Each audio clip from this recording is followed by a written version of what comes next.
Alright, so today I'm going to be sharing the parts and kind of behind the scenes pieces of my individual async lesson. I chose to use Easy Generator. I am talking about the accessibility, but I specifically chose to talk about the foundations of accessibility. I'm not going to walk you through like every little bit and piece, but in terms of learning theory, I would say that this is very collaborativist. That's still a word that I cannot say. But in a way, this is student-led. It is not a direct in-course like chat form, but these are all lessons that are being taught by students, for students. You're interacting with your peers in kind of an indirect sense, but picking up and filling out information based on what your peers are teaching you. So that makes it kind of an online seminar, makes it a few different things, but that is how it fits into a learning theory. In terms of design frameworks, I kind of touched on a couple of them.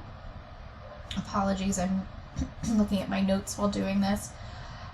I always believe in Bloom's taxonomy. You have to start at the bottom, kind of work your way up to the top. So I started with kind of an introduction and reminding people their learning objectives and how they can understand what they're talking about. I have an entire section of understanding accessibility. They're applying, so learning how you can use strategies, as well as there's a section in here on implementing that. And then you are self-evaluating both your knowledge and the course itself throughout the time. There are lots of questions in there. And then in terms of creating your going on out yourself to create in your learning environment accessible coursework. I also kind of used Gagne's 9 events. So gaining attention, making sure that I have something that's fresh and exciting and catchy, but also shows the objectives and the goals, which is part of Gagne. Stimulating recall, so making sure that we do a good kind of brief review and clear definition of what we're talking about with accessibility. Presenting the stimuli, which is his Gagne's level 4, so showing the different types of accessibility, what can be done to assist them.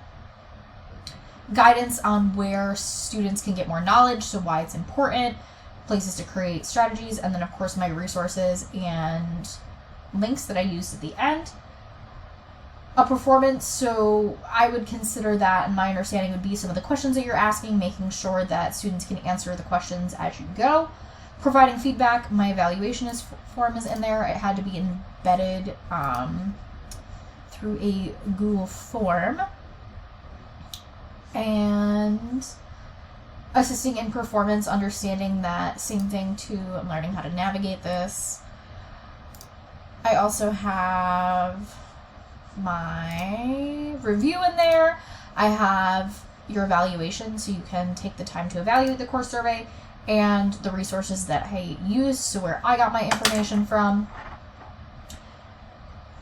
And this is all in hope of leading to like retention or interest in both accessibility and my style of teaching. I also, and for motivation, I chose to go with ARCs, so attention, relevance, confidence, and satisfaction.